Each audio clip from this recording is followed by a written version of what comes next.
Bonjour à tous et bienvenue. Nous sommes aujourd'hui à Toulouse, au cœur de la Cité, cet espace ouvert à toutes les entreprises et qui accueille également une bonne partie de l'équipe ADOC, l'Agence de développement économique de la région Occitanie. ADOC, je vous le rappelle, a entre autres pour mission générale de sensibiliser et de faciliter l'accès à toutes les informations économiques et financières et à tous les dispositifs, car pour tout projet, le financement reste un carburant indispensable, on ne le répétera jamais assez. Alors, après la relance, thème de notre première conférence dont le replay est toujours disponible, eh bien aujourd'hui, nous allons parler d'innovation, ou plus précisément de son financement. Encore un sujet très spécifique donc, que l'on vous propose, car si l'innovation a bien infusé dans les esprits comme un facteur essentiel de développement économique et donc de création de richesse, il n'en demeure pas moins que son financement répond à des codes particuliers, à des dispositifs spécifiques qu'il faut connaître. Alors nous allons voir dans cette conférence pourquoi l'innovation n'est pas un financement comme les autres et comment on trouve des solutions au travers de quelques parcours types, des témoignages et des expertises.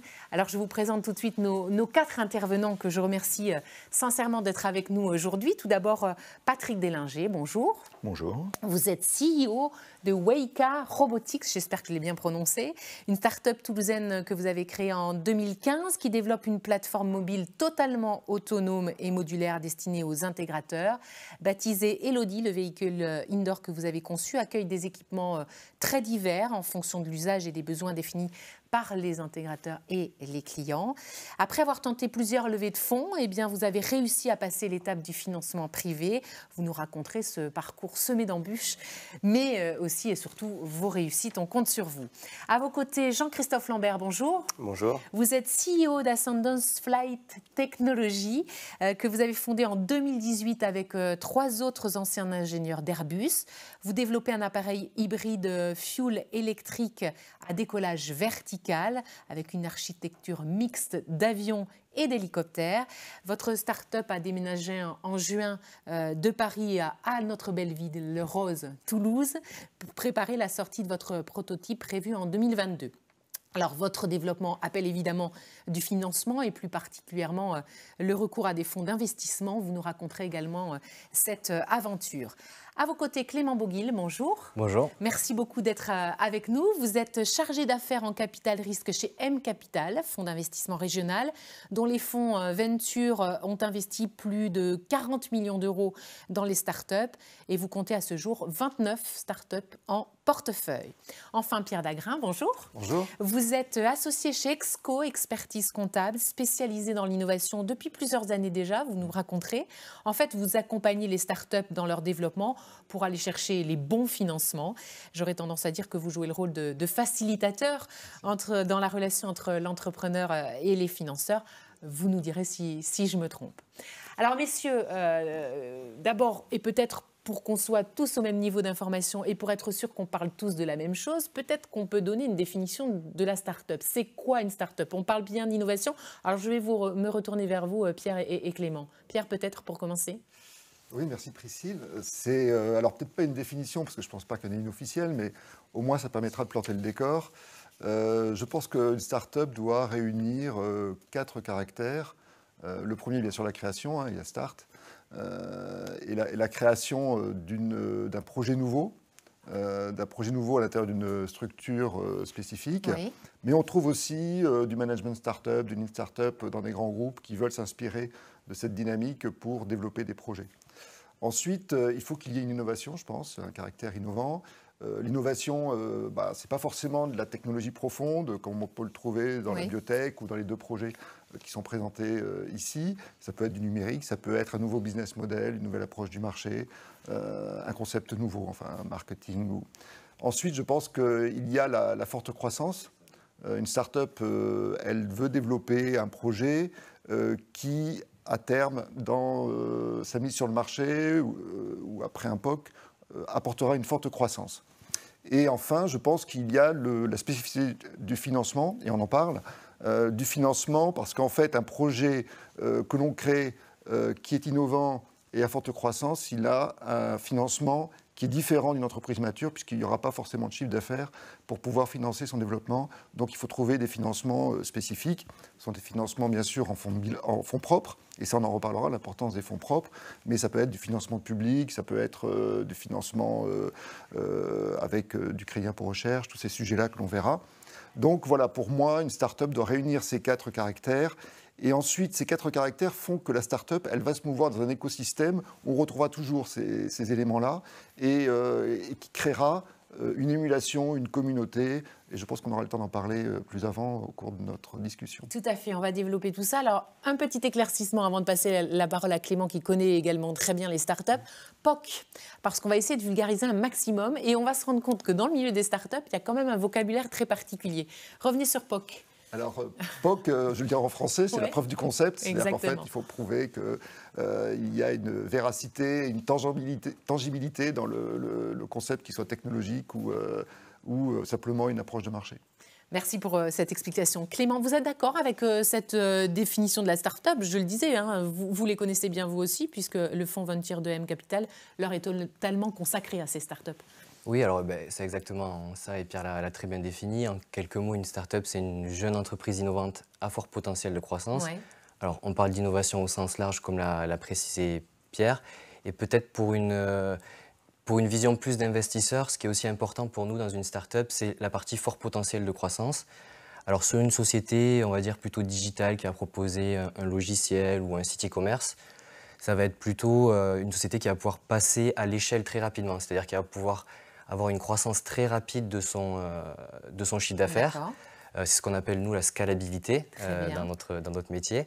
Et sur des projets plus technologiques comme Wika ou comme Ascendance, là, on va chercher des solutions qui vont être plus disruptives et qui vont complètement changer un marché, et ce qui va permettre à la société d'avoir par la suite un très fort potentiel.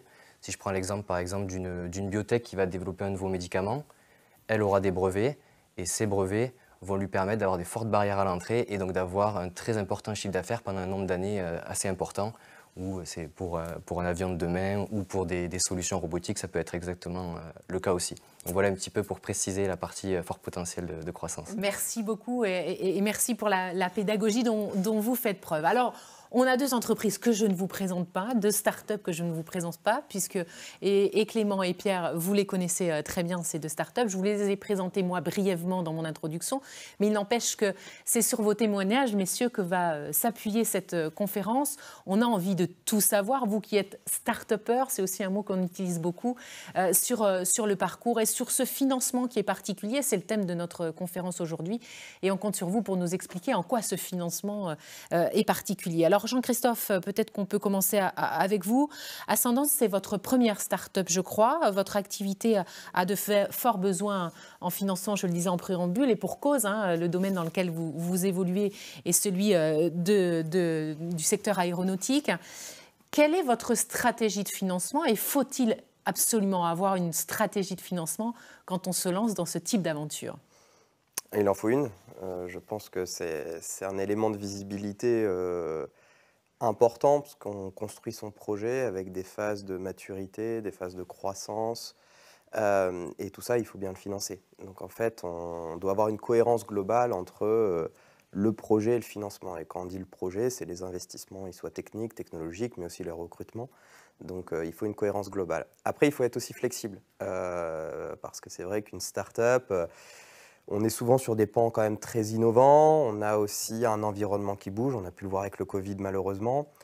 Et donc, il faut être prêt aussi à revoir ses plans de financement, les réadapter pour faire face un peu aux imprévus, mais aussi aux opportunités. On n'en parle pas assez, mais des fois, vous avez l'opportunité peut-être de financer un peu plus, d'accélérer plus. Ça vous semble pertinent. Des fois, peut-être qu'il faut un petit peu ralentir. Donc, faut être aussi flexible à ce niveau-là, mais il faut avoir toujours une cohérence globale du projet.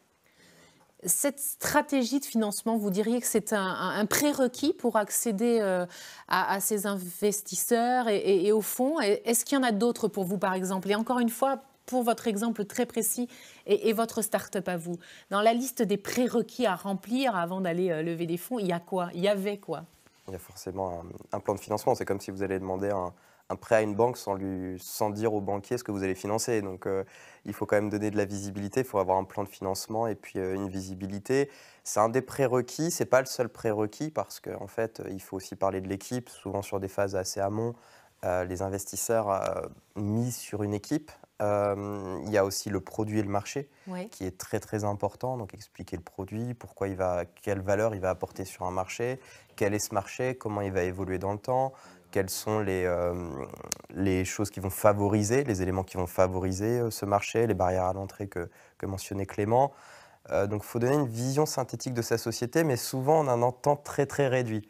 Donc c'est un exercice assez compliqué parce que... Et chronophage, j'imagine. Chronophage pour le dirigeant d'entreprise, c'est certain. Oui, c'est des phases qui sont, j'ai envie de dire, assez intéressantes au début. Après c'est vrai que voilà, on connaît notre projet. Donc, mais c'est normal de l'expliquer aussi à des personnes qui ne le connaissent pas. Donc ça fait partie de notre métier, il faut l'assumer aussi. Concrètement, pour votre cas particulier, ça représentait... on peut le chiffrer en termes de durée, dans le temps. Vous avez passé combien de temps là-dessus ? J'ai du mal à le chiffrer. C'est par période, on va dire. Je pense qu'il y a des périodes qui sont beaucoup plus intensives parce qu'il y a des moments où on ne lève pas de fonds. Il y a des moments où le projet n'a pas besoin d'être financé, il est financé.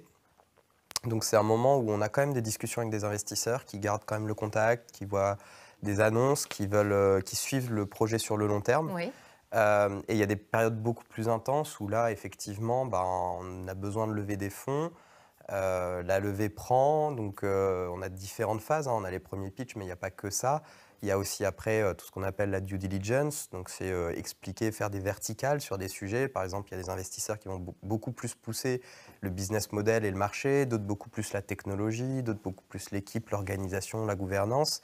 Donc c'est des périodes où c'est vrai que vous pouvez facilement passer quand même 30 à 50% de votre temps en tant que dirigeant sur cette période. Donc c'est des périodes aussi où les équipes savent que votre temps alloué à l'équipe en interne va être un peu réduit. Donc ça, il faut aussi le prévoir et s'organiser en interne. Finalement, pourquoi on va chercher un fonds ? Pourquoi vous, en tout cas, vous êtes allé chercher un fonds ? On peut parler des typologies d'investisseurs. On est allé chercher des financements et à travers les investisseurs, on essaie de chercher quand même des personnes qui ont une capacité à vous aider au-delà de l'investissement, c'est-à-dire de retour d'expérience. Donc les fonds professionnels comme M Capital ou on en a aussi d'autres, ils voient quand même un nombre de sujets très important. Donc ça permet quand même d'avoir un retour d'expérience sur un panel de startups. Voilà. Et même si on a des domaines différents, on fait face à des stratégies salariales, à des problématiques qui sont communes, des problématiques de recrutement, des problématiques de réglementation, même si c'est dans le biomédical ou dans l'aviation, il y a des barrières à l'entrée. Donc il y a beaucoup de choses qui sont assimilables. Donc ça, c'est quelque chose qu'on va chercher. On va chercher aussi d'autres typologies qu'on appelle les business angels, où là, on va chercher plutôt des profils. Donc nous, on a fait appel aussi à cette typologie de personnes qui s'investissent aussi à travers du réseau, mais aussi de la compétence. Par exemple, moi, j'étais chercher des gens de l'automobile qui ont vécu la transformation énergétique dans l'automobile et qui ont poussé toutes ces technologies déjà, mais qui ont fait face à l'usage, aux infrastructures sol, à la réglementation, donc qui ont déjà vu beaucoup de choses. Donc on va chercher aussi des expertises, des expériences, mais aussi, je pense, une relation. Il y a des gens avec qui on se projette assez facilement de travailler, on est en confiance, d'autres un peu moins, c'est normal, c'est la vie. Et donc je pense aussi qu'il y a une rencontre. Quand on rencontre un investisseur tel qu'il soit, il y a aussi une projection forcément, parce qu'on sait qu'on va vivre des moments super sympas et des fois des moments un peu plus difficiles. Donc on s'attend à ce que la personne... Ça match, quoi. Voilà. Il faut que ça matche. Ça match. Au moment de la rencontre. C'est ça. On va parler de mariage tout à l'heure, mais là déjà, je sens qu'on s'en approche. Pierre, pourquoi on va chercher un fonds ? Vous êtes d'accord avec ce que vient de nous dire Jean-Christophe ? Oui, bien sûr. De toute façon, j'en ai parlé en introduction. La start-up, de toute façon, elle a besoin de financement. Je ne sais pas quelles idées avaient les politiques quand ils ont créé donner la possibilité à une société de se créer avec un capital de 1 000 €, mais on sait bien qu'on ne fait rien sans fonds propres. Les fonds propres, c'est ce qui permet de pouvoir financer de l'investissement. Et surtout, quand on est une start-up, on n'a pas accès au marché bancaire. Donc forcément, on est obligé de faire appel à des fonds propres pour financer son développement, d'autant plus que les financements publics sont justement assis sur ce niveau de fonds propres. Donc l'exercice de la start-up, c'est de lever ses fonds propres au maximum pour après aller chercher des fonds publics. Et là, on va avoir l'effet de levier maximum également. Et cet cercle vertueux, je cherche des fonds propres, je cherche des fonds publics, va permettre à la start-up de pouvoir aller le plus loin possible dans le développement de son projet pour après faire soit une nouvelle levée de fonds, soit bénéficier du chiffre d'affaires généré par le développement technologique. Vous avez accompagné Ascendance, je crois. Alors c'est assez récent, la rencontre avec Ascendance, ça date d'il y a un peu plus d'1 an. Et c'est vrai que les premiers contacts qu'on avait eus, c'était sur cette levée de fonds. Et nous, à cette époque-là, on réfléchissait à la création d'un club des investisseurs pour justement permettre à des projets early stage, des projets en amorçage, en bon français, qui ont besoin de créer ces fonds propres, mais qui ne peuvent pas encore faire une levée de fonds auprès d'un fonds parce qu'ils sont dans des recherches de fonds en dessous des seuils de déclenchement et de stratégie des fonds d'investissement. Donc l'objectif que l'on a, c'est de faire rencontrer des porteurs de projets avec des investisseurs plutôt personnes physiques qui ont un patrimoine qui leur permettent de pouvoir faire des petits tickets de 50 à 100 000 € et qui permettent de pouvoir très rapidement rentrer au capital d'un projet en démarrage. Et donc c'est à cette époque-là où on avait échangé, vous étiez déjà pas mal avancé pour quand même une levée de fonds avec un joli ticket. Donc, et puis après, on s'est retrouvés sur des sujets un peu plus traditionnels d'accompagnement comptable, juridique et fiscal d'Ascendance. Bon, ça a matché, en tout cas, entre vous, ça a matché, on le sent bien. C'est un mot qu'on va utiliser beaucoup. Patrick Deslinger, CEO de Wayka. Quand vous entendez Clément nous raconter un petit peu ce parcours en amont, avant d'aller chercher le fonds, vous vous reconnaissez dans ce parcours-là ? Alors oui, alors déjà je vais corriger quelque chose. Wayka, c'est la première société start-up que je n'ai pas fondée. Elle a été fondée par Nicolas Droquette avant, sur une vision. Et c'est donc la phase initiale a été gérée et a permis à la société d'arriver au moment où moi j'ai pris le relais. D'accord, vous êtes arrivé dans un second temps. Je suis arrivé dans un second temps, je suis arrivé dans un temps où il y avait besoin de restructurer et de passer à l'étape d'après, en fait. D'accord. Alors, il n'empêche qu'aujourd'hui, vous êtes CEO de cette start-up. Tout à fait. Est-ce que, par rapport à ce que pouvait nous dire Jean-Christophe, dans ces prérequis en amont, dans ce travail qu'il y a à fournir en amont, parce qu'on a bien compris qu'on ne pouvait pas aller aborder des fonds comme ça. Évidemment, ça se prépare. Dans cette préparation pour Wayka précisément, comment ça s'est passé? Quels sont les prérequis, les cases que vous avez dû cocher?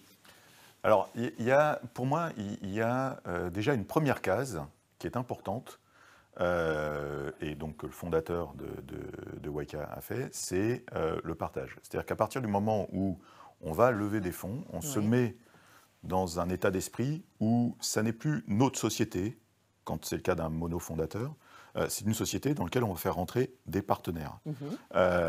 C'est quelque chose qui est une première étape très importante à franchir pour un fondateur. Après, il y a toute une stratégie, effectivement, à développer, et ça a été très bien exprimé. Je compléterai cette stratégie en indiquant que quand on va faire des levées multiples, quand on s'inscrit dans un projet où il y a des levées multiples, il faut aussi anticiper la manière dont les fonds vont évaluer le potentiel de la société. Et le potentiel de la société s'évalue souvent pour un fonds sur sa capacité à valoriser la sortie. Et on commence à parler de valorisation d'entreprise. Quand on lève un fonds, globalement, alors j'ai été côté investissement aussi. Oui. En fait, moi, j'avais des startups qui venaient et qui me disaient quelle valeur on peut prendre. En fait, la valeur importe peu. La valeur se situe toujours entre 20 et 30% de dilution. Donc, la dilution, c'est quoi? C'est le nombre de parts qu'on va laisser à un nouvel entrant, à un groupe de nouvel entrant. Et ça influe directement sur à la fois la somme qu'on peut lever, Alors il y a différents mécanismes, mais en l'occurrence, on va rester simple. Et donc, sur la valeur que l'entreprise, l'investisseur, le groupe d'investissement, va bien vouloir croire pouvoir atteindre, sur lequel ils ont une confiance. Pour une entreprise, et je ne parle même pas du chiffre d'affaires de l'entreprise, parce qu'en start-up, généralement, on n'est pas encore dans ces phases-là. Donc, on parle vraiment du potentiel derrière. C'est la différence entre une banque et un investisseur de type VC. La banque va plutôt investir sur quelque chose, sur une capacité à rembourser un prêt. Un capital risqueur va investir sur une potentialité à sortir. Donc revenons-en à Wayca. Comment ça s'est passé pour vous? Wayca, justement, les montants à lever dans une phase qui est une phase de commercialisation. Le produit est terminé, on rentre en phase de commercialisation. C'est une phase très difficile, en France en tout cas. Ça correspond à un trou d'investissement, c'est assez compliqué à gérer, en plus dans l'industriel. Donc c'est une phase qui a été très compliquée, qui a pris beaucoup de temps. Ça nous a pris à peu près 18 mois pour arriver à finaliser la levée. Il a fallu démontrer que ce qu'on annonçait était bien une tendance qui se réalisait. Et il a fallu convaincre qu'on était sur une start-up scalable, donc on en a discuté tout à l'heure, tout à fait. Et sur lequel les fonds allaient être utilisés à développer la société et non pas compenser ce qu'on appelle les BFR, le besoin à fonds de roulement, qui est plutôt un rôle bancaire et qui n'intéresse pas vraiment un investisseur. Et ça a été extrêmement chronophage. Pendant 18 mois, c'est probablement entre 50 et 80% de mon temps. Donc je parlais de chronophage tout à l'heure, j'utilisais ce mot, là vous confirmez, c'est particulièrement chronophage pour C'est une phase, pendant toute cette phase-là, où il faut être très focus, il faut avoir confiance dans les équipes, parce que le temps qu'on va pouvoir leur accorder, même si on y travaille, je suppose, tard le soir, le week-end et les vacances, c'est quand même un temps qui est beaucoup plus restreint. Et c'est une phase qui est très compliquée à gérer, parce qu'il faut, alors surtout pour Wayca, qui est une phase d'accélération commerciale, sur lequel le rôle de l'équipe de direction, dans une équipe très réduite, le premier vendeur de la société, c'est quand même l'équipe de direction. Et c'est là où elle n'est pas vraiment disponible. Donc c'est une phase qui a été vraiment très, très compliquée, avec surtout une grande phase d'écoute. C'est-à-dire que les premiers pitchs qui ont été faits sont probablement assez différents des derniers pitchs qui ont été faits. Ils ont évolué. Ils ont évolué, et ils ont évolué en fonction des retours qu'on a eus, en fonction de la compréhension de l'état de l'investissement au moment où on le fait, et c'est pas linéaire, c'est-à-dire qu'il y a des moments où il y a une mode, et puis la mode passe, c'en est une autre, et il faut avoir les bons vocabulaires avec les bons moments et indiquer les bons chiffres au moment où on veut faire cette opération-là. Clément, vous êtes d'accord avec ça? Je vous vois sourire. Pardon, Clément, ce sera après, excusez-moi. Jean-Christophe, vous vous reconnaissez dans ce que dit Patrick, là? Je vous vois sourire depuis tout à l'heure. Non, oui, parce qu'il y a des... En fait, donc nous, c'est notre première société. Et je pense qu'on a eu un apprentissage du domaine, et je pense qu'on s'est pris un peu de plein fouet des codes aussi d'un milieu qui est l'investissement. Et nous, on était des ingénieurs qui sortaient d'Airbus, même si j'avais fait moi du business développement, j'avais eu des clients, des contrats, des choses comme ça. C'était pas votre cœur de métier, on va se parler franchement. Et je pense qu'on a eu un apprentissage de code. Il y a des choses, en fait, même quand on vous dit non, on vous dit pas les raisons, on vous dit des raisons à côté. Et pour un ingénieur, c'est hyper perturbant. Pour moi, c'est simple, non, ça suffit pas, ou vous devez améliorer ça. Enfin, et c'est quand même très, très différent. Et je pense qu'au début, on a eu du mal à comprendre, on a eu besoin beaucoup d'accompagnement. Alors, on a eu des incubateurs, on a des gens qui sont là pour nous aider. Mais c'est vrai que voilà, c'est un milieu que j'ai appris à connaître. Et après, quand on connaît les codes et comment ça fonctionne, il faut juste s'adapter. C'est le rôle d'un entrepreneur. Mais voilà. Après... Mais il faut se mettre dans une dynamique particulière avant d'aller chercher les fonds. Vous diriez ça comme ça? Il y a une dynamique particulière, et comment vous la qualifieriez du coup? C'est pour moi. C'est pour vous deux, deux les CEO. En fait, les dynamiques, elles dépendent aussi. Vous avez des moments en fait où vous ne savez pas pourquoi les gens viennent vers vous, les investisseurs viennent vers vous, et c'est plus facile quand même. Oui. Et des périodes où c'est plus difficile. Je ne saurais pas le dire. Je pense, on en revient dans le côté relationnel. Il y a des fois où votre société est plus attrayante selon des sujets C'est vrai que nous, on traite la décarbonation de l'aviation. Le Covid a quand même remis un sujet d'une transformation d'industrie, donc fait que le sujet est peut-être plus facile à porter qu'il y a 2 ans où il n'y avait pas de pression, qu'elle soit sociétale ou réglementaire, sur le sujet. Après, je pense qu'il faut, en tant qu'entrepreneur, faire preuve de conviction. Et je pense qu'on finalement, c'est un petit peu un marketing où vous vendez votre société. Donc, c'est aussi pas que juste un PowerPoint. C'est-à-dire qu'il faut préparer sa société. Je sais que faut penser à la gouvernance, il faut penser aux personnes qui vous soutiennent, faut penser à l'équipe aussi, quelle typologie de profil, parce que finalement, quand je pense, un investisseur regarde le dossier, il regarde les gens aussi qui vous font confiance. Et donc, c'est important de bien s'entourer et de pouvoir montrer qu'il y a un environnement je pense que l'investisseur déteste être seul. A la peur d'être le seul sur un dossier, de prendre le risque, et voilà. Donc ça le rassure, même si ce n'est pas d'autres investisseurs. Si c'est d'autres investisseurs, c'est mieux. Mais si vous avez des personnes qui ont un gros CV ou qui s'investissent, ou des personnes qui ont quitté leur emploi et qui viennent s'investir dans l'aventure, je pense que ça rassure. Donc c'est important aussi de rassembler la somme des forces de votre entreprise, d'en être conscient et d'aller la pousser dans cette phase d'investissement. Patrick ? Moi, je rajouterais ça. Alors, on est dans deux phases complètement différentes. Tout à fait. Peut-être qu'il faut qu'on le précise, oui. Oui, c'est-à-dire que Ascendance est dans une phase de recherche et de mise au point du produit. Wayka est dans une phase de commercialisation du produit. Ces 2 phases qui sont, pour un investisseur, différentes. Et sans prétention de valeur, il y a en France plus d'appétence pour aller financer une phase de recherche, parce que d'abord il y a moins de risques, parce qu'il y a beaucoup de fonds, et les effets de levier sont très importants. Donc beaucoup de fonds publics, j'entends pas. La phase de commercialisation, moi les premières remarques qu'on m'a fait, c'est « Ok, c'est super, revenez nous voir quand vous aurez 1 million d'euros de chiffre d'affaires ». Oui, ok, d'accord, mais comment je vais le chercher, mon 1 million d'euros de chiffre d'affaires, moi et c'est souvent ce qu'on entend en réponse. Votre dossier est génial, j'adore votre principe, le modèle économique est super, revenez nous voir quand vous aurez de l'argent. Parce que c'est ça le message, revenez nous voir quand vous aurez de l'argent. Oui.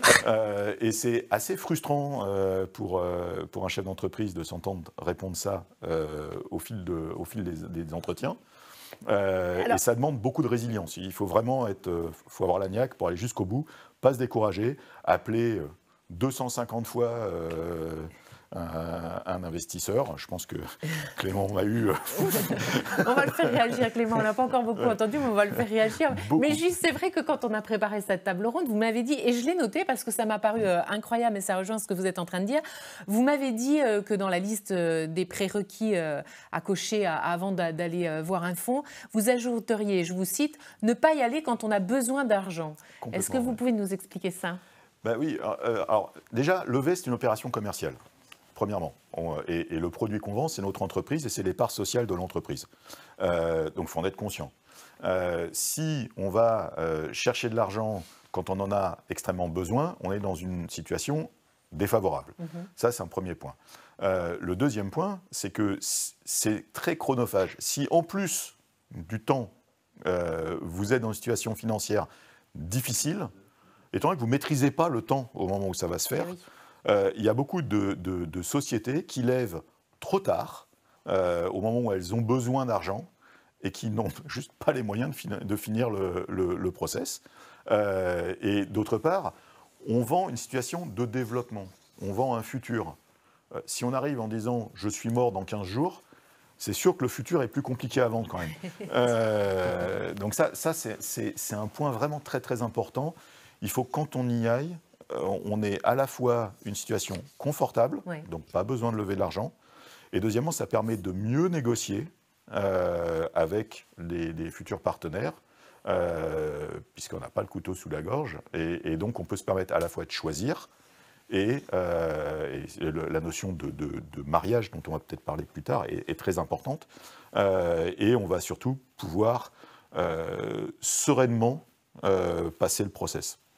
Alors merci. Alors je vais faire réagir Clément, qui effectivement depuis tout à l'heure on vous entend pas, mais je voulais d'abord qu'on les écoute eux et dans leurs témoignages. Ils nous ont dressé une liste, non, mais en tout cas quelques prérequis, quelques cases à cocher avant de venir à la rencontre du fonds. Est-ce que vous auriez des choses à compléter, à dire? Est-ce qu'il manque des choses? Est-ce qu'il y a d'autres choses à cocher avant de venir vous voir? Alors, non, je pense qu'ils ont été assez complets tous les deux. Et bon, ils l'ont vécu tous les deux, donc évidemment, ils connaissent très bien ce process-là. Oui. Je voulais rebondir sur ce qu'a dit Patrick sur le temps et l'anticipation qu'il faut. Effectivement, c'est primordial de le prendre en compte en amont lorsqu'on part en roadshow, c'est-à-dire en phase de levée de fonds. En général, entre un premier rendez-vous avec un entrepreneur et un déblocage des fonds, il se passe 3 à 6 mois. Donc c'est un temps assez long finalement, sachant qu'en amont, il faut que les entrepreneurs se préparent et préparent toutes les diligences et toute la documentation. Donc il faut en général partir à peu près 9 mois avant la levée de fonds espérée pour pas être trop en phase de stress ou en manque de trésorerie au mauvais moment. Ensuite, après, c'est un autre élément qui est très différent entre les deux projets. C'est quand même, il faut préciser que le temps de levée peut être très différent entre les projets. Il dépend de quoi, ce temps de levée? Alors, ça peut dépendre de beaucoup de choses. Ça peut dépendre déjà du montant de l'investissement que nous, on va mettre. Si on a un ticket d'investissement, un montant investi qui est plus important, on va peut-être passer déjà beaucoup plus de temps dans l'analyse du dossier et du coup, le temps sera un peu plus long. Ensuite, il y a différentes modalités d'investissement et montage d'opérations qui peuvent être plus ou moins complexes. On a des montages qui sont assez simples juridiquement et qui peuvent se faire assez rapidement. Et on a d'autres montages où, sur une levée de fonds plus classique, il va y avoir la rédaction d'un pacte d'actionnaires et toute la documentation juridique. Et ça prend beaucoup plus de temps puisque c'est des documents qui vont faire 70, 80 pages et qui sont assez longs en négociation et qui vont prendre vraiment beaucoup de temps. Et ensuite, la dernière chose, c'est aussi toute la partie structuration de l'opération. Avec qui on va la faire? Souvent, Jean-Christophe le disait, on aime bien co-investir avec d'autres investisseurs. Et donc, il y a des fois où on a un deal un petit peu packagé, c'est-à-dire qu'on sait déjà avec qui on va co-investir, on connaît déjà les modalités de l'opération. Et donc, nous, on a juste à se positionner finalement à est-ce qu'on veut compléter le tour de table ou pas. C'est ce qu'on appelle être suiveur d'un tour de table. Et on a d'autres fois où on est plutôt lead sur un tour de table, c'est-à-dire que c'est nous qui allons définir toutes les conditions de l'opération. Et ensuite, on va essayer de structurer le tour de table autour de nous et d'aller chercher d'autres co-investisseurs pour compléter la levée de fonds. Et ça peut prendre beaucoup de temps parce qu'il faut contacter les fonds, il faut qu'eux aussi ils ont un process de décision qui peut prendre du temps. Et du coup, on peut vite se retrouver à passer des semaines et des mois à structurer le tour de table, ce qui peut faire que ça peut être plus ou moins long. Et du coup, peut-être pour la petite histoire, là où pour Wika, ça a été un temps plus long, on a dit, il a passé entre 12 à 18 mois. Nous, ça faisait longtemps qu'on les connaissait, on était très intéressés par le projet, on aimait l'innovation, on croyait dans le projet. Ça a pris du temps, toute cette phase-là. Là où peut-être pour Jean-Christophe et Ascendance, on a eu une période plus courte, quelques semaines à quelques mois. Donc voilà, c'est vraiment très variable en fonction des projets et ça peut être très différent. Pierre Dagrin, sur cette question-là, sur les prérequis à remplir en amont et sur ce que vient de dire Clément, est-ce que c'est le même scénario pour toutes les startups, vous qui en accompagnez beaucoup, ou ça varie en fonction de leur domaine d'activité, en fonction effectivement de leur maturité? Expliquez-nous ça. Alors oui, en effet, ça peut varier d'une entreprise à une autre. On n'arrive pas forcément au même moment dans l'évolution et dans le développement de la société.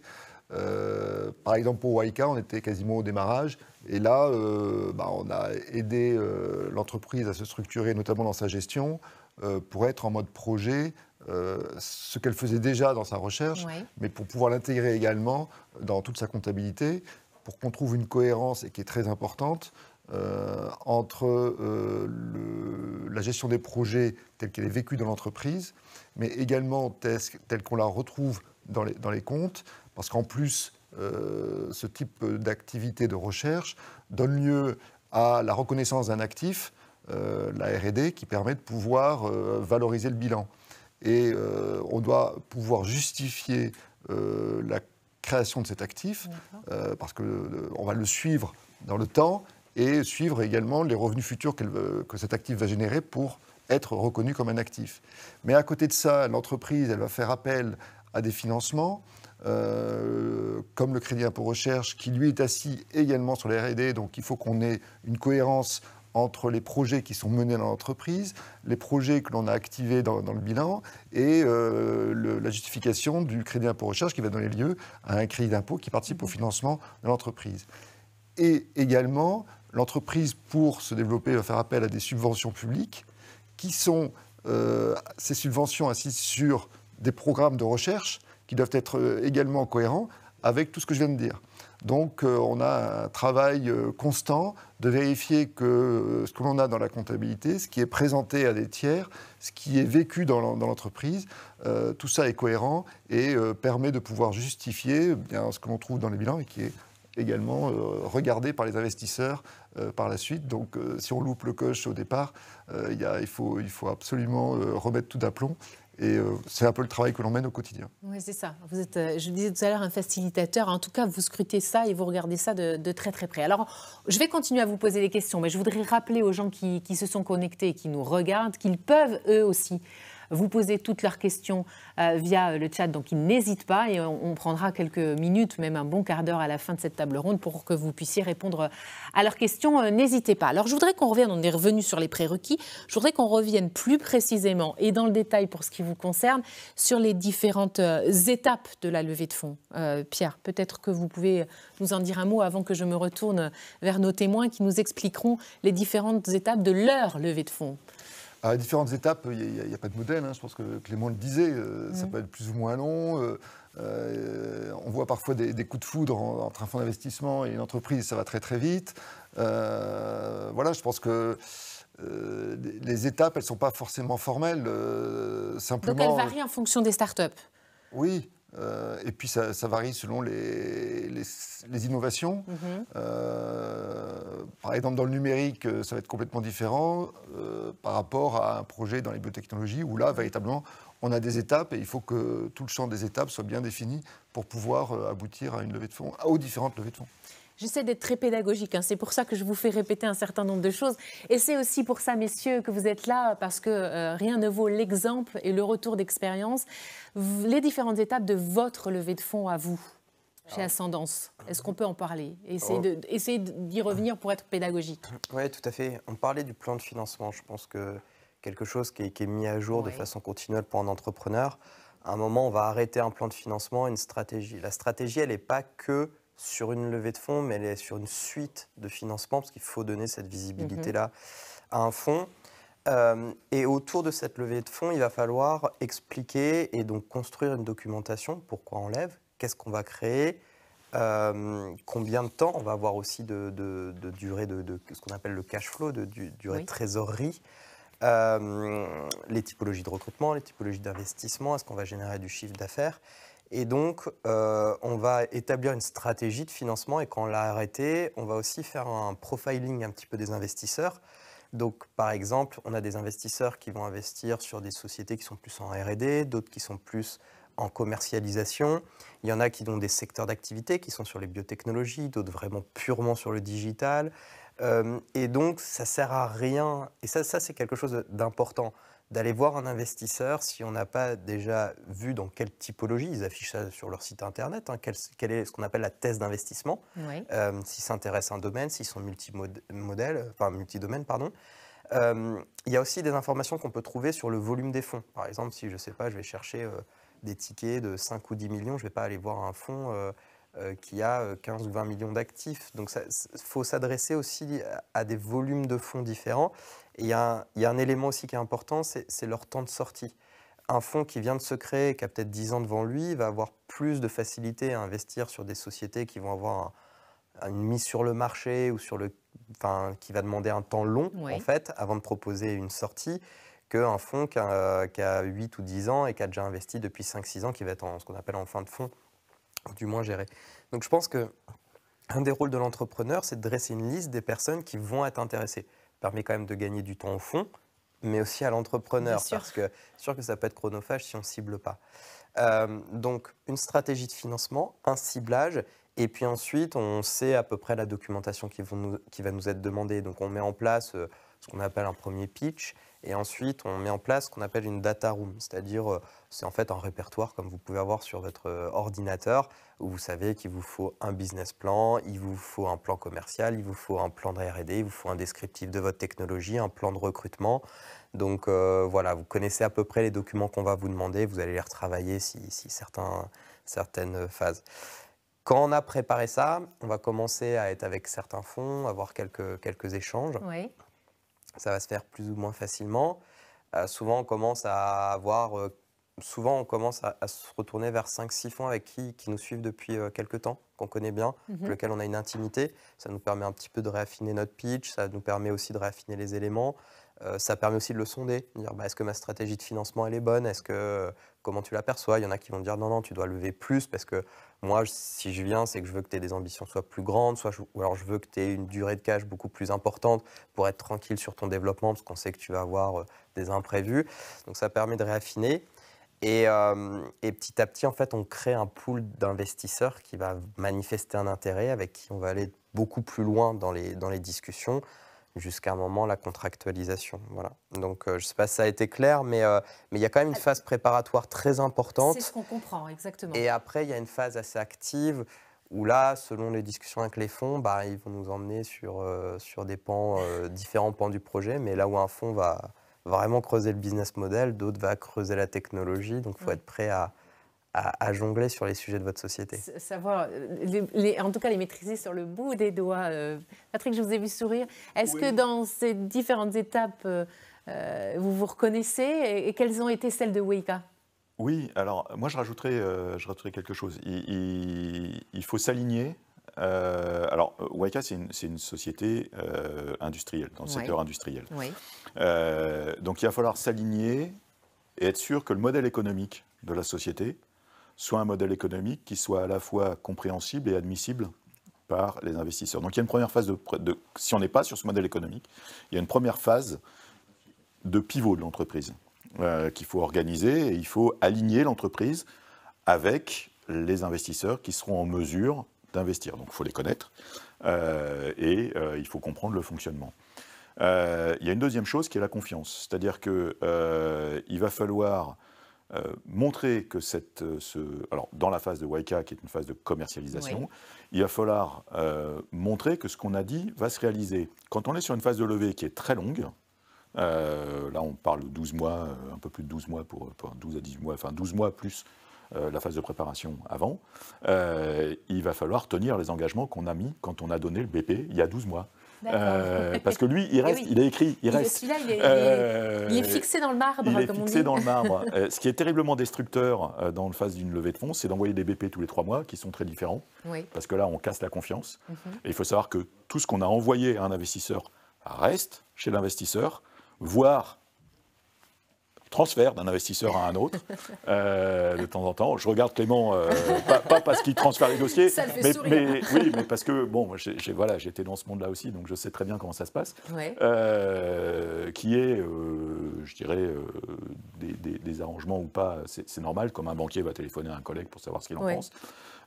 Et donc c'est très important d'avoir quelque chose et une information fiable, pérenne, dans l'axe de l'investissement. Après, il y a autre chose aussi, c'est que, alors généralement, l'investisseur pose des questions, pas forcément comme on s'y attend, en fonction de sa compréhension, en fonction de sa passion ou autre. Donc, je me souviens de questions qui n'avaient rien à voir avec l'activité qu'on essayait de vendre. Oui, bien, en fonction de son degré d'information sur la technologie et aussi, j'imagine, utilisée. La plupart des investisseurs ne sont pas des gens spécialistes de votre secteur.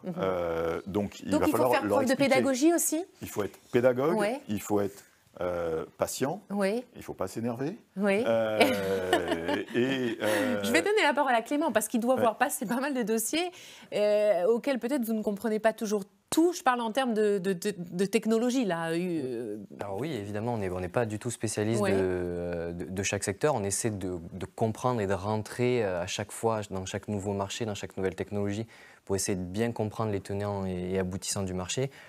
Souvent, on fait appel à des personnes externes aussi qui nous aident, qui sont spécialistes de secteur et qu'on va pouvoir appeler et solliciter en fonction des secteurs d'activité pour mieux les comprendre, parce que c'est des gens qui sont dans le secteur, qui le connaissent très bien et qui peuvent nous expliquer quelles sont les dynamiques et vers quoi vont les technologies dans ce secteur d'activité. Donc effectivement, on ne peut pas être spécialiste. Il y a quand même certains fonds qui ont des spécialités par secteur, c'est-à-dire qu'ils vont investir que dans des secteurs d'activité. Si je prends les biotechnologies, puisque c'est assez classique, il y a des fonds qui sont dédiés aux biotechnologies avec des personnes qui sont spécialisées dans ce domaine-là, qui ont été pharmaciens ou qui connaissent très bien le développement de médicaments. Voilà, exactement. Et donc ça peut arriver. Mais par exemple, sur notre fonds de capital risque régional, nous, on est plutôt spécialiste d'une phase de start-up, ce qu'on appelle la phase d'amorçage. Et donc du coup, nous, ce qu'on va faire, c'est qu'on va aider les sociétés à passer de cette phase d'amorçage à une phase un peu plus mature qu'on appelle de série A, avec des levées de fonds un peu plus importantes. Et on va vraiment aider les entrepreneurs à se structurer et à grandir dans cette phase d'amorçage, en post-amorçage.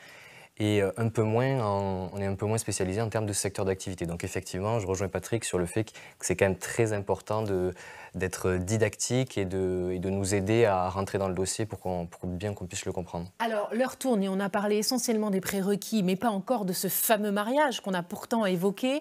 À quel moment on y va? À quel moment c'est bon, j'y vais, et comment ça se passe? Qui répond rapidement? Parce que du coup, on a pris pas mal de retard. Alors, la première phase, c'est ce qu'on appelle la lettre d'engagement, c'est-à-dire arriver à un moment où on va dire, OK, on envisage d'aller construire jusqu'au bout.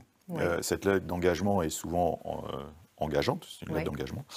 Donc c'est à partir de là qu'on va commencer à arrêter de discuter avec d'autres fonds ou d'ouvrir d'autres fonds. Et pendant cette phase entre la lettre d'engagement et ce qu'on appelle le closing, c'est-à-dire là où va y avoir les fonds remis, il y a toute une phase de négociation qui peut être interrompue à n'importe quel moment.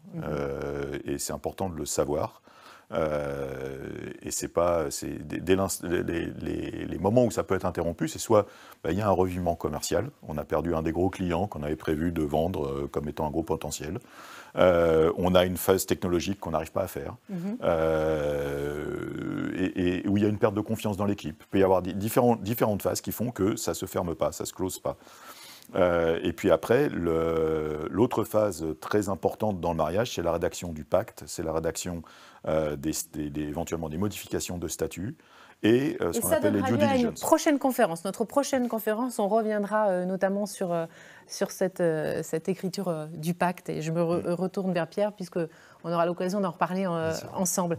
Est-ce qu'on peut faire un petit point, là encore, concernant vos deux entreprises? Où est-ce que vous en êtes aujourd'hui dans votre développement, dans votre levée en tout cas? Et qui avez-vous au capital? Qui avez-vous emmené? Est-ce qu'on peut en parler ou est-ce que c'est pas possible? Alors, nous, on ne communique pas encore sur les chiffres, mais je peux parler quand même des gens qu'on a emmenés. On a emmené 3 typologies d'acteurs. On a des VC, donc des fonds professionnels, comme M Capital. On a des family office, donc ce sont des familles, notamment on a des familles industrielles qui sont assez sensibles au secteur, à la décarbonation, qui veulent s'investir dans ces domaines, qui nous supportent.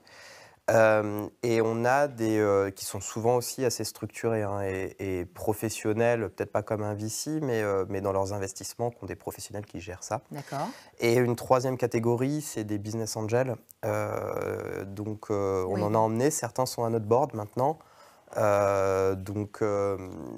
D'autres viennent d'autres secteurs.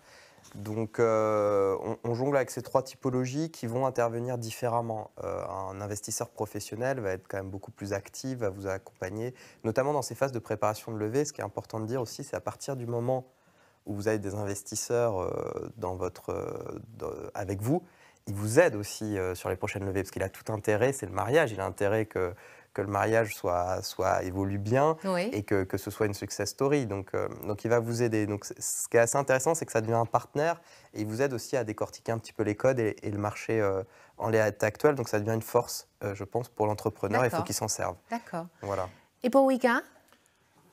Alors, on ne va pas communiquer tout de suite sur les montants. Nous, on a prévu de faire des annonces autour de ça. Qui avez-vous amené, c'est possible? Oui, donc M Capital nous a fait confiance. Et les investisseurs historiques nous ont fait confiance aussi et ont renouvelé de manière significative leurs engagements.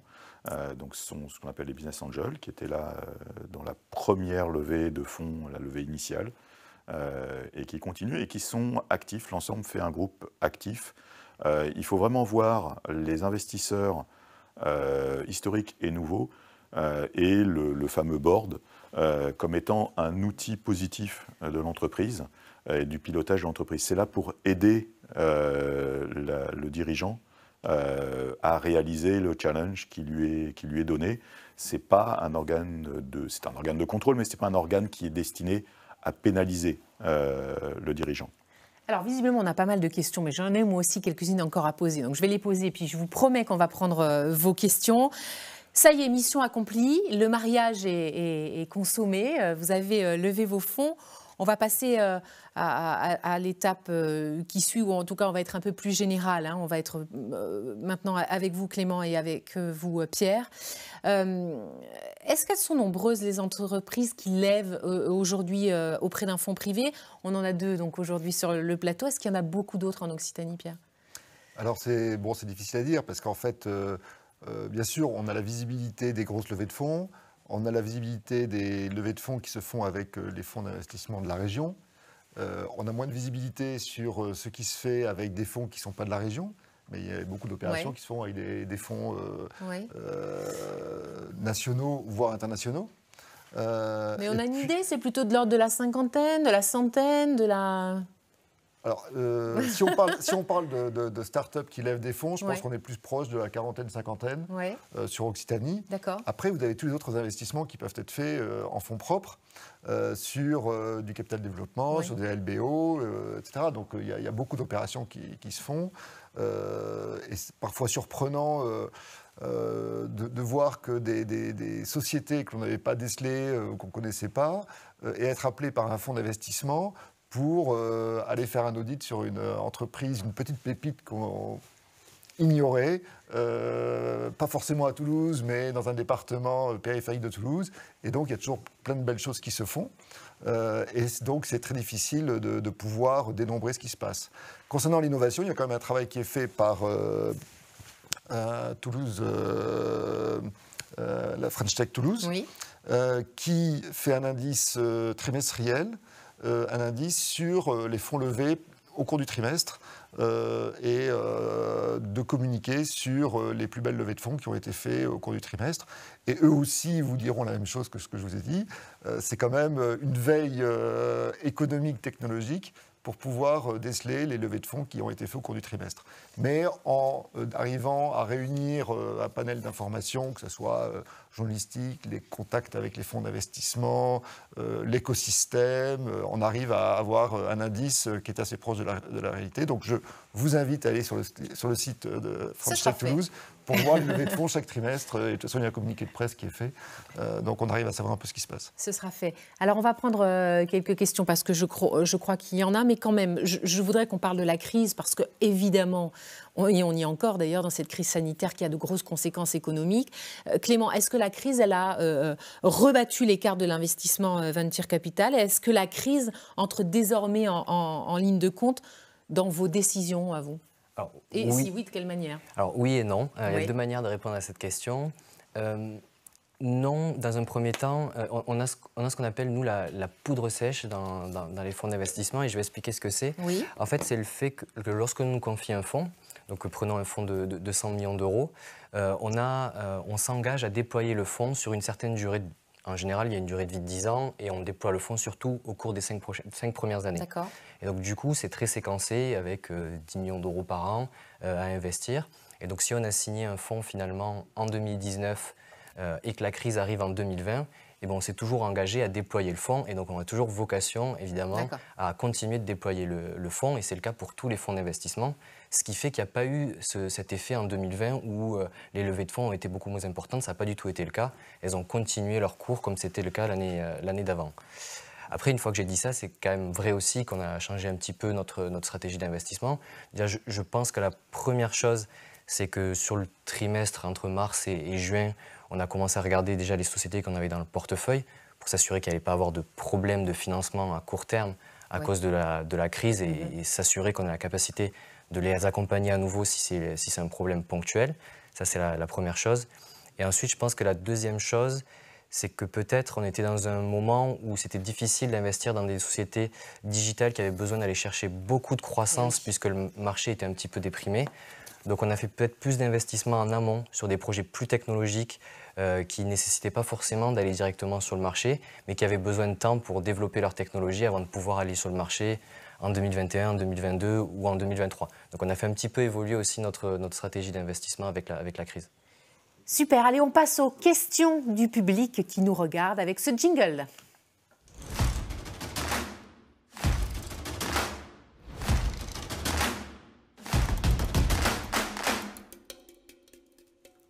Alors, on a énormément de questions, me dit-on, et tant mieux. Ça veut dire que ce qu'on raconte est passionnant ou en tout cas provoque un certain intérêt. La première question, c'est pour vous, M Capital. Existe-t-il une composition d'équipe projet idéale, commerciale, technique ?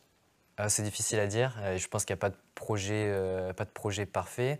L'équipe, on l'a dit, est prépondérante dans notre décision d'investissement, surtout quand on investit en amorçage où on a encore peu de données finalement financières sur la société. Je dirais que typiquement, on investit dans une équipe de, en général, 2 ou 3 fondateurs. C'est un petit peu ce qui se fait le plus, mais on a des contre-exemples puisque chez Ascendance, ils sont 4. Et puis sur le plateau, on a un contre-exemple. On a Patrick et CEO. Ouais. Donc bon, tout est possible, mais effectivement, ce qui est important, c'est d'être bien structuré et d'avoir une équipe de qualité. Jean-Christophe le disait tout à l'heure, on est toujours plus rassuré quand on investit aux côtés d'autres investisseurs ou quand il y a une gouvernance qui est déjà en place avec des gens qui connaissent très bien le secteur et qui vont pouvoir amener des compétences complémentaires à celles des fondateurs. Alors la prochaine question justement, elle est pour Ascendance. Vous évoquez des codes à connaître pour approcher les investisseurs. Avez-vous eu recours à des ressources existantes pour les apprendre? Pouvez-vous nous donner quelques codes issus de votre expérience? C'est vrai que c'est quand même un milieu très codé, on le disait. C'est un milieu très codé et je pense que le code sont assez relatifs. C'est-à-dire quelqu'un qui connaît déjà le monde de la finance aura plus de facilité peut-être que nous qui étions dans un monde industriel. On a fait appel à des ressources. Alors, on a été accompagné par des incubateurs, des accélérateurs. Moi, j'ai la chance aussi d'avoir des amis qui sont dans l'investissement, donc des VC eux-mêmes, avec qui je peux discuter à bâton rompu. Pour moi, si vous voulez, les codes, ça va être sur l'interprétation des messages, c'est-à-dire ne pas se décourager aussi quand on vous dit non. Ça va être aussi ne pas hésiter à reparler des feedbacks qu'on vous a fait en séance avec des gens justement qui sont domaine. Parce que moi, par exemple, ça m'est arrivé très souvent d'avoir compris un message et puis finalement des amis qui sont dans le domaine, ils font non, mais là, il faut que tu creuses sur ce domaine. Oui. Ensuite, je pense qu'il y a des latences de temps, c'est-à-dire que souvent, moi, dans les relations industrielles, c'est très rythmé, c'est-à-dire que on pose une question, on nous répond, il y a une signature de contrat. Et là, en fait, on peut ne pas vous répondre pendant 2-3 mois. Moi, je l'interprétais, par exemple, comme un manque d'intérêt. Et en fait, on se rend compte qu'en relançant, la personne, je crois qu'un investisseur, il reçoit des centaines de dossiers. C'est juste donc, en fait, il attend que ce soit vous aussi qui meniez le process. Alors que moi, je lui propose quelque chose comme une offre et j'attends qu'il me dise je veux pas. Ça. Et en fait, non, c'est un process, il y a beaucoup plus de non-dits et c'est à vous de mener le process, de relancer. Donc, erreur à éviter, ne pas attendre, mais provoquer les choses. Exactement, tout en sachant que quand vous reprovoquez, c'est bien d'avoir des bonnes nouvelles. C'est bien aussi de montrer que le projet a mûri. C'est intéressant si d'autres personnes s'intéressent au projet. Donc, si vous voulez, vous commencez, en fait, il faut donner un petit peu les éléments petit à petit qui puissent être les indicateurs de l'investisseur pour dire il y a quelque chose qui se passe, là, il faudrait que je m'y réintéresse parce que je l'ai laissé de côté ce dossier, il faudrait que je le remette au-dessus de la pile. Parce que je pense que la pile, elle se remplit vite. Okay. Voilà, donc je n'apporte pas des réponses concrètes, mais c'est plutôt un processus et une façon d'appréhender un investisseur. Merci pour ce témoignage. Alors, on a plein d'autres questions. Je me retourne vers la régie qui peut me dire dans l'oreillette si on va toutes les prendre parce qu'il y en a vraiment beaucoup. Moi, ça ne me dérange pas de déborder. Je veux juste savoir. Alors, Weika, vous venez de lever. Comment avez-vous appréhendé le pacte d'associés? Est-il imposé par le fonds? Question posée par le public. Et ça vous fait sourire, expliquez-nous. Oui, puisque le pacte d'associés a été long à discuter chez Weika. Il était long parce que c'est quelque chose qui est quand même central, qui est là pour prévoir, tout comme un contrat, il est là pour prévoir... C'est le contrat de mariage, C'est le contrat de mariage, donc il est là pour prévoir des défaillances. Il est là aussi pour régir les relations. Et donc c'est quelque chose qui est, suivant la maturité des personnes qui sont des personnes de la société, c'est quelque chose qui peut prendre un certain temps, et voire qui peut menacer la levée si on n'arrive pas à s'entendre dessus. Alors, autre question pour Exco cette fois. Investir dans l'innovation. Alors, je les prends comme elles arrivent. Hein. Investir dans l'innovation est risqué. Qu'est-ce qui peut encourager les investisseurs à prendre plus de risques selon vous ? Alors, je ne pense pas prendre plus de risques. Je pense que l'innovation, elle peut être appréhendée si l'entreprise gère bien les étapes qu'elle avait prévues initialement. Et comme disait Patrick tout à l'heure, c'est vrai qu'on voit un futur. Et donc, l'objectif pour l'entreprise, c'est d'arriver à bien justifier son plan de développement et de montrer qu'elle le suit. C'est comme ça qu'on maîtrise le risque. Après, bien sûr, depuis le temps que j'accompagne des projets sur la région toulousaine, j'en ai vu qui ont disparu. Bien sûr, mais par contre, il y en a de très très beaux qui ont réussi. Et c'est ça. Et c'est très très plaisant. Et c'est ce qui fait que c'est justement toutes ces réussites qui fait qu'on y croit, que ce risque il est gérable et que ce risque il faut savoir le prendre. Voilà. Et donc je pense que toutes ces réussites justifient toutes les prises de risque qui ont été prises jusqu'à aujourd'hui. Merci. Alors, M Capital, si un fonds d'investissement se retire du pool d'investisseurs, les autres suivent ? Point d'interrogation. Quels sont vos tickets d'intervention ? Point d'interrogation. Alors, effectivement, on essaie souvent, donc on aime bien être plusieurs sur les taux d'investissement, notamment en amorçage. Donc on essaie de structurer le tour autour de plusieurs investisseurs.